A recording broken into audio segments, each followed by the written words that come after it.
keep pace? Well, it's tough, you know, as a coach, because what happens, you work on shooting. Guys come in 3 times a week in the morning for 30 minutes to get shots up.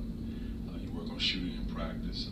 Just one of those days, got to shoot the ball with confidence. And we also got to find better ways to get the ball inside to Jordan with 5 touches. I thought they did a good job of sagging, doubling, but we got to find a way to get them more looks. When you talk about confidence and when the offense struggles like it has in the 3 losses, does that kind of start to compound?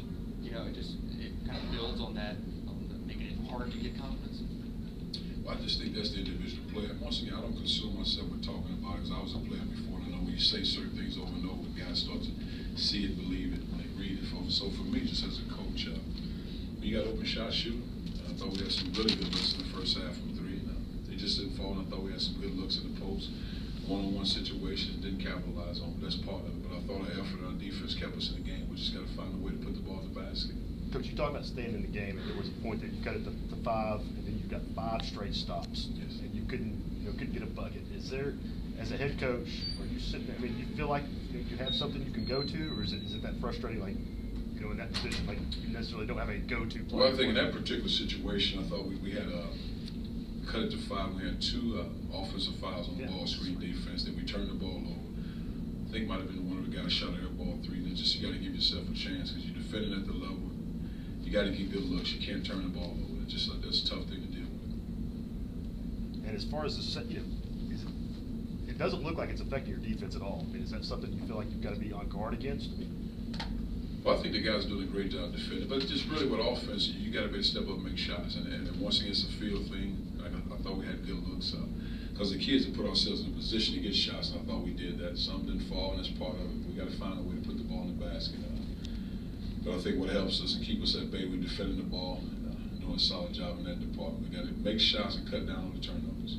But you like the shots you got tonight for the most part? For the most part, I like the shots. Now, obviously, go back on film. I thought a couple shots were rushed on the perimeter. There's never a game where every shot is a perfect shot. But I thought, for the most part, we took good shots. We got the ball inside. Got to get the ball inside a little bit more to Jordan without running plays. We got to be able to move and cut and get him the ball so that defense is not set. Do you think he's almost getting to the point now, Jordan, talking about where he gets it? I mean, he's, feels like he almost has to do something with it. I mean, I don't want to say he looks indecisive, but he looks like, I've got to make it count. Well, I think that's the kid. I hope he's not pressing, but it's just one of those deals. He sees double teams. He sees guys scraping on him with the guards. So he sees different looks throughout games, and that'll be all season long. And the only way they get better for him if we're able to make perimeter shots. And I think that's the biggest key. So now you loosen up that double team when you make shots from the perimeter. Kind of the only stretch where the offense struggled a little bit, I guess, was that 11-0 UVA run after you guys came out and made the first 2 or 5 to start the half. What was it in that stretch, or did you see anything there? Because that kind of stretched it to a lead that was hard to come back from. I thought we had a breakdown when they run what we call a game play, when Paris comes through and knock that 3-point down by their bench. And they turned the corner on the ball screen a couple of times. It was 21-25, I think. They turned the corner on 2 ball screens, made it 21-29. And it went to 32-21. But I thought we did a good job of bouncing back. And because the offensive struggles, those, as a defensive guy, those breakdowns make you that much angry because there's not too much room for error.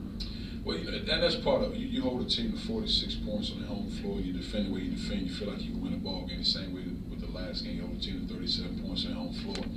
But you got to be able to make open looks. And I think this is different. I thought we had looks. I thought in the last game we were stagnant offensively. I didn't think we had as crisp looks as we did tonight. I thought we had some pretty good looks tonight. It just didn't go down.